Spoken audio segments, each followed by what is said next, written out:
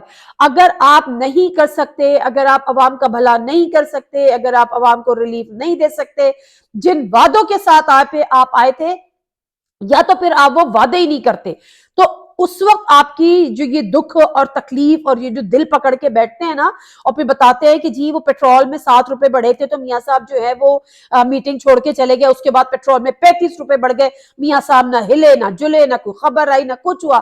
مریم صاحبہ جو ہے وہ ورکرز کنونشن سے خطاب کر رہی ہیں، وہ کہتی ہیں کہ جی اتنے سارے لوگ آ گئے، ایسا لگتا ہے آٹا مفت مل رہا. آپ عوام کے زخموں پہ نمک چھڑک رہی ہیں. آپ کو پتہ ہے کہ عوام کی اس صورتحال کیا ہے؟ سب سے زیادہ جو متاثر ہونے جا رہا ہے وہ مڈل کلاس ہونے جا رہی ہے، جو سیلری کلاس ہے وہ سب سے زیادہ متاثر ہونے جا رہی ہے.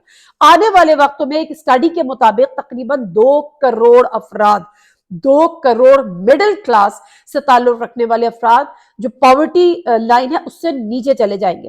اب آپ مجھے کوئی یہ بتا دے، اور کسی کے پاس اگر اس چیز کی سمجھ بوجھ ہے، ہمارے فوریکس ریزرو ہم کہتے ہیں وہ سردار صاحب کہتے ہیں کون یہ کہتا ہے ان کے خلاف کارروائی ہونی چاہیے جو کہتے ہیں ڈیفالٹ ہو گیا، ڈیفالٹ ہو گیا. کوئی ڈیفالٹ، ارے بھائی ڈیفالٹ ہونے کا اور کیا ہوتا ہے؟ آپ ہمیں سمجھائیں نا کہ اگر کوئی یہ بکواس کر رہا ہے کہ پاکستان ڈیفالٹ ہونے کے قریب ہے تو پھر آپ کہتے ہیں کہ نہیں ہے، تو پھر آپ ہمیں وہ انڈیکیٹرز بتائیں جس میں آپ سمجھتے ہیں آپ اپنی ناک رگڑ رہے ہیں، آپ اپنی ایڑیاں رگڑ رہے ہیں آئی ایم ایف کے سامنے، اور آئی ایم ایف جو ہے وہ آپ کو قرضہ نہیں دے رہی. کیوں نہیں دے رہی؟ آپ کو پتہ ہے میں آج عوام جو مڈل کلاس ہے یا جو ہماری عوام ہے میں اس سے مخاطب ہوں، کیوں نہیں دے رہی؟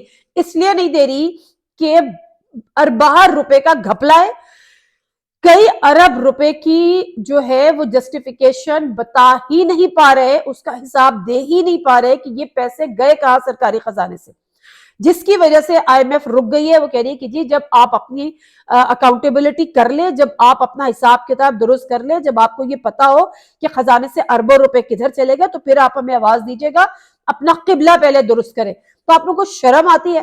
اس میں پس کون رہا ہے؟ اس میں پس رہی ہے وہ غریب عوام. اب میں آپ کو بتاتی ہوں کہ جب میں یہ بار بار کہہ رہی ہوں نا کہ ہم ڈیفالٹ ہونے کے قریب ہیں، اور ٹیلی گراف کی خبر، ٹیلی گراف نے بڑا کیٹیگوریکلی کہا ہے کہ پاکستان میں اس وقت جو ہے وہ صورتحال انتہائی گمبھیر ہو چکی ہے. پاکستان میں جو سیلری کلاس ہے اس کا گزارا انتہائی مشکل ہو چکا ہے. اچھا اب جو 2-3 چیزیں نا وہ مجھے آپ کے ساتھ شیئر کرنی ہے، وہ یہ کہ جب میں یہ کہہ رہی ہوں اچھا غریب کیا کھاتا ہے؟ غریب گوشت کھاتا ہے؟ غریب گوشت نہیں کھاتا. اس کے اگر کوئی عید ہوتی ہے نا، کوئی بہت بڑا پروگرام ہوتا ہے، کوئی بڑا مہمانداری ہوتی ہے، تو میکسیمم وہ مرغی منگا لیتا ہے. مرغی آپ کو پتہ ہے 700 750 800 روپے کلو ہو گئی ہے، اور یہ آنے والے وقتوں میں مزید بڑھے گی. ایک وقت میں 800 روپے کلو مرغی کو لے کے کھا سکے گا آنے والے وقت میں؟ چھوڑ دیجئے مرغی، امیروں کے چوچلے ہیں، ٹھیک ہے، دالیں تو کھائیں گے. دالوں کے ریٹ کنٹینرز بھی وہاں پر 5000 سے زائد کنٹینرز جو ہے وہ ہمارے ایک تو پورٹس میں ہیں، کیونکہ دالیں ہم امپورٹ کرتے ہیں. اچھا ہم ایگریکلچر زرعی ملک ہے لیکن ہم دالیں بھی امپورٹ کرتے ہیں، تو ہمیں آنے والے دنوں میں دالیں نہیں ملیں گی، غریب کی پہنچ سے دالیں بھی دور ہو جائیں گی. تو میں آپ کو تیار اس لیے کر رہی ہوں کہ اس کا بھی کوئی آلٹرنیٹ ڈھونڈ لیجئے کہ آپ چٹنی بنانا سیکھ لیجئے، کوئی ایسی چیزیں سیکھ لیجئے جس سے آپ روٹی کھائیے. اس کے بعد یہ جو آپ کوکنگ کرتے ہیں نا، یہ جو پام آئل جو آپ کا سارا آتا ہے یہ بھی سارے کے سارا امپورٹ ہوتا ہے. آنے والے وقتوں میں آپ کو شاید کوکنگ آئل بھی نہ ملے کیونکہ اس کی ایل سیز نہیں کھلیں گی، آپ کے پاس ڈالرز نہیں ہیں، آپ کو دالیں نہیں ملیں گی، آپ کو کوکنگ آئل نہیں ملے گا.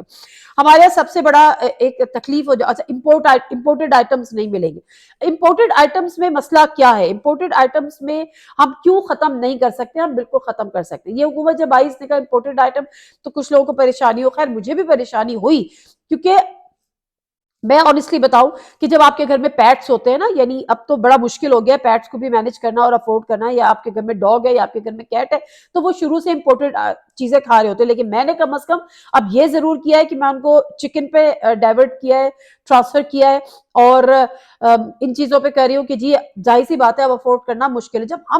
میں بڑی حیران ہوتی ہوں کہ جب ہم جیسے لوگ جو آپ یہ سمجھتے ہیں کہ ہم بڑی پریویلیج کلاس ہے، ہم لوگ اتنے متاثر ہوئے ہیں کہ ہر چیز کے جو پرائس ہے وہ ڈبل ٹرپل ہو گئے، تو ایک عام آدمی کہاں جائے گا؟ اور ایک عام آدمی کے لیے ہمارے حکومت کے پاس کچھ بھی نہیں ہے.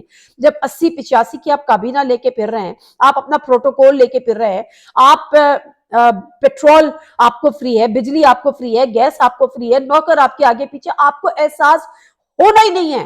تو صرف کہنے کا مقصد یہ ہے، اور یہ میں ڈرا نہیں رہی ہوں، یہ میں سمجھا رہی ہوں کہ پاکستان ڈیفالٹ کچھ شبر زیدی جیسے لوگوں کا کہنا تو یہ ہے کہ پاکستان ڈیفالٹ پریکٹیکلی کر چکا ہے، صرف اناؤنس ہونا باقی ہے، لیکن اس اناؤنسمنٹ کے لیے بھی اگر ہونا باقی ہے تو خدا کے لیے اپنے آپ کو تیار کر لیں، جتنا اپنے بجٹ میں آپ کٹ لگا سکتے ہیں وہ آپ کٹ لگا لیجئے، ابھی سے تیار ہو جائیے اور اپنے گھر والوں کو بھی تیار کر دیجئے، کیونکہ صورتحال انتہائی خراب ہوتی چلی جا رہی ہے، اور جو پیٹرول ہے، پیٹرول ملنا کم ہو گیا ہے، پیٹرول کی شارٹیج ہو گئی ہے، اور ہمارے پاس مجھے یاد ہے تقریباً 7 8 5 دن پہلے مصدق ملک صاحب نے کہا تھا کہ ہمارے پاس 20 دن کا پیٹرول ہے، 5 دن آپ نکالتے ہیں تو ہمارے پاس 15 دن کا پیٹرول ہے۔ میں ڈرا نہیں رہی ہوں، میں آپ کو سمجھا رہی ہوں۔ نادم مرزا کو اجازت دیجیے، اللہ حافظ۔